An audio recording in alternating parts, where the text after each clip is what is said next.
그런 질문들을 참 많이 받았어요. 진료 기록부를 그냥 최근 1년 거를 띄었는데 새로 팀장이 왔는데 군대식으로 관리를 한다. 그때부터 일주일에 한 번씩 시험을 봤다고 들었어요. 공식적인 반응은 사실은 없어요. 저 역시 무언가를 얘기하는 사람이고 뭐 두렵거나 그런 부분은 없습니다. 서울대학교의 모든 분들이 또 학생들을 그런 식으로 가리켜서 우리나라의 어떤 동량으로 자라게 해주실 거라고 믿습니다. 또 근로자들을 바라보는 시각도 그런 쪽이 될 거라고 믿습니다.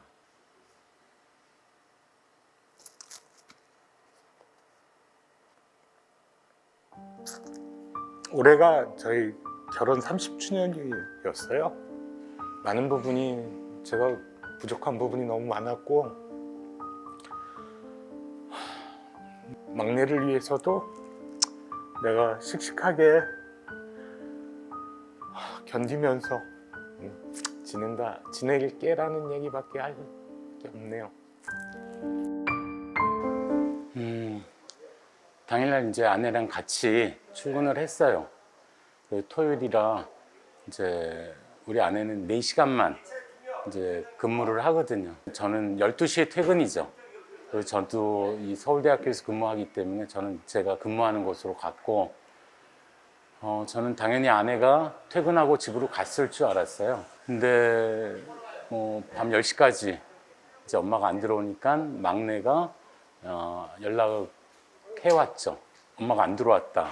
그래서 제가 경찰에 이제 신고를 하고 위치 추적에 이제 경찰이 들어갔어요.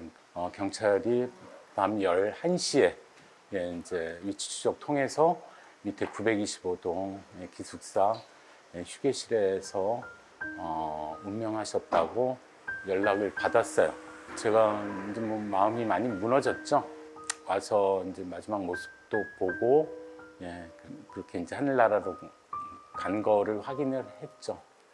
밤 10시 제가 신고할 때까지 저희 가족도 뭐 어디 갔나 보다 정도로 생각했어요. 왜냐하면 저희 아내가 친정을 자주 가거든요.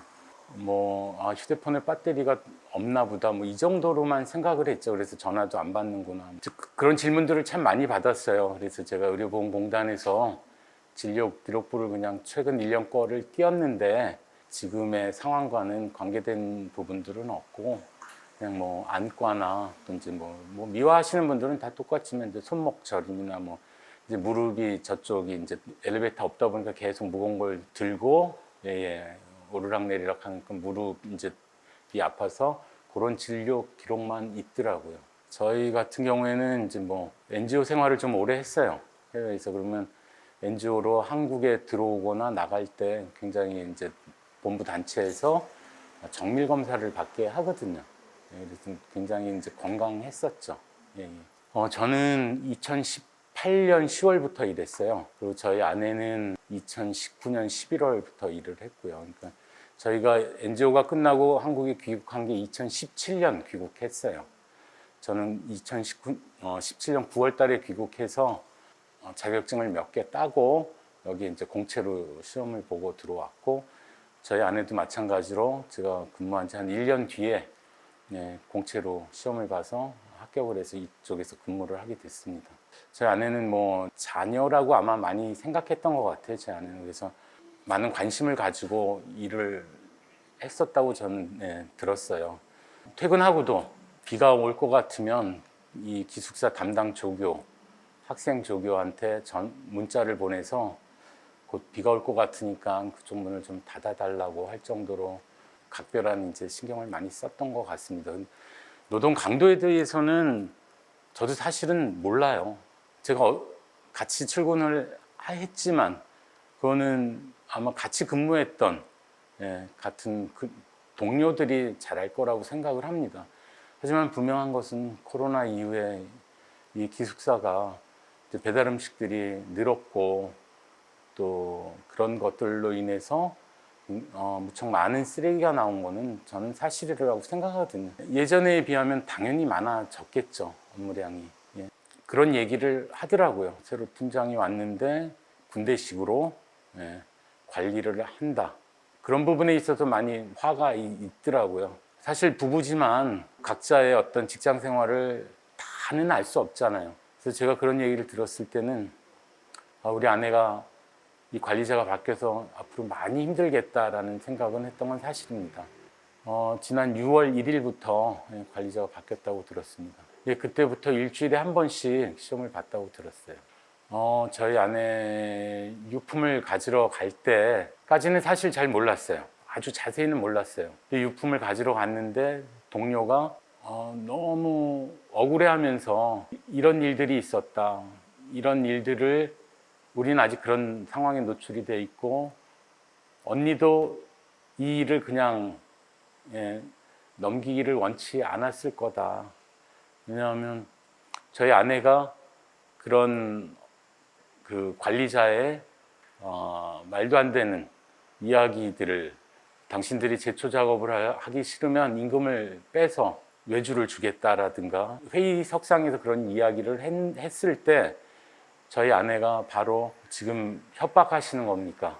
학교에 입사할 때 근로계약서를 쓰고 임금이 얼마라는 것들을 확인하고 들어왔는데 이게 노조와 합의가 된 사항이냐, 그럴 정도로 강하게 반발을 했었던 사람이라고 하더라고요. 저 역시 여기서 근무하면서 학교가 우리를 바라보는 모습들은 잘 알거든요. 저 역시 그런 부분에 있어서 문제의식이 항상 있었고 그런 부분들이 바뀌기를 바라는 마음에서 또 동료들이 그런 환경에 계속 노출되지 않았으면 하는 바람에서 기자회견을 했었습니다. 학교 측의 반응은 공식적인 반응은 사실은 없어요. 제가 학교 행정실에서 한 300m 밑에서 일을 하고 있는데 어떠한 공식적인 얘기는 못 들었습니다. 전혀 없습니다. 저 역시 무언가를 얘기하는 사람이고 두렵거나 그런 부분은 없습니다. 서울대에서 발표하는 그 모든 것이 압박이죠, 사실은. 어떤 때는 일어나서 내가 잘못하는 건가? 내가 뭔가 오해를 했던가? 그런 생각이 들 정도로 서울대에서의 발표가 있을 때마다 혼란스러운 거는 사실입니다. 하지만 제가 이런 부분을 하는 것이 어떤 가장 큰 목적이 그 동료들, 그런 상황을 알리고 그런 일들이 없기를 바라는 부분이 있었던 거죠. 많은 사람들은 산재에 대해서 얘기를 하죠. 산재를 적용받으면 굉장히 많은 이제 금액을 받는 줄 알고 있는 분들이 있을 텐데 저희 아내는 최저시급을 받았어요. 최저시급을 받았기 때문에 유튜브 같은데 산재 보상에 관한 어떤 계산이 나올 거예요. 물론 저희에게는 굉장히 중요한 물질인 거는 사실입니다. 넉넉지 않은 상황이고 저희 막내 딸이 아직 고등학교 1학년이기 때문에 굉장히 필요한 부분은 사실이에요. 하지만 우리가 안 될 산재를 마치 어거지로 얻어내기 위해서 노조가 나를 충동질해서 이런 일들을 꾸미고 있다는 그 얘기 역시 저에게는 모욕감이 들 수밖에 없는 대목이었던 것 같습니다. 학생 동아리나 이런 학생들이 저에게 문자를 보내고 있고 학교 본부를 대신해서 사과를 합니다. 왜냐하면 학교 측에서는 전혀 엉뚱한 지금 반응만 보이고 있기 때문에 학생들도 아픔을 공감해주는 학생들도 있고 그런 위로의 말은 감사하다고 전하고 싶습니다.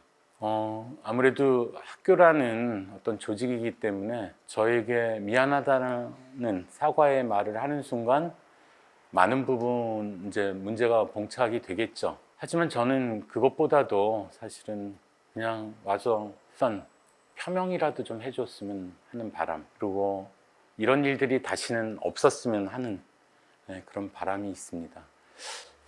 사람을 사람으로 보는 가운데 정말 좋은 노사 관계가 이루어지지 않겠나라는 생각이 듭니다. 물론 시간은 많이 걸리겠죠. 시행착오도 있을 테고요.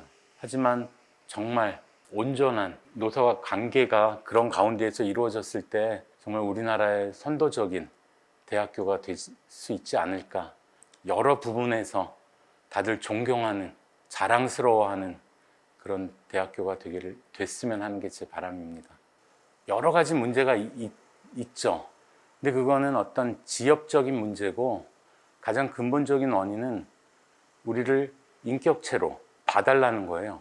거기부터 시작되지 않을까라는 생각을 갖고 있거든요. 물론 임금을 받고 일하는 직장이기 때문에 당연히 스트레스도 있죠. 압박도 있을 거예요. 하지만 그 받는 압박과 스트레스가 정당했느냐? 정말 그런 것들이 나와 내 직장의 어떤 발전에 필요했던 부분인가는 생각할 필요가 있다라는 그런 생각입니다. 계셨다면서 해주고 싶으신 말씀이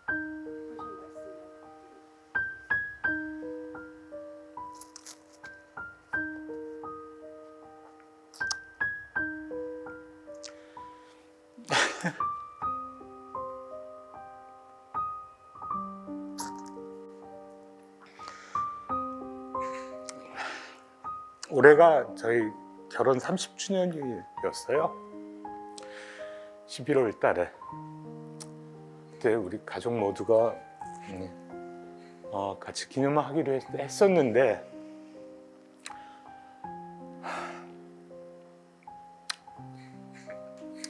많은 부분이 제가 부족한 부분이 너무 많았고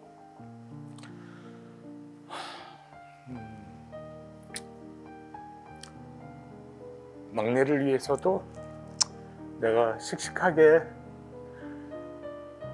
견디면서 지낼게라는 얘기밖에 할 게 없네요.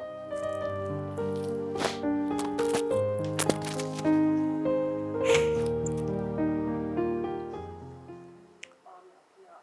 저는 그래요. 저는 NGO 생활을 오래 했어요. 거짓을 가르쳐 주지는 않거든요. 현지의 사람들에게. 그리고 그들이 변화될 것을 오랜 기간 동안 기다리죠. 저는 서울대학교의 모든 분들이 또 학생들을 그런 식으로 가르쳐서 우리나라의 어떤 동량으로 자라게 해주실 거라고 믿습니다. 또 근로자들을 바라보는 시각도 그런 쪽이 될 거라고 믿습니다.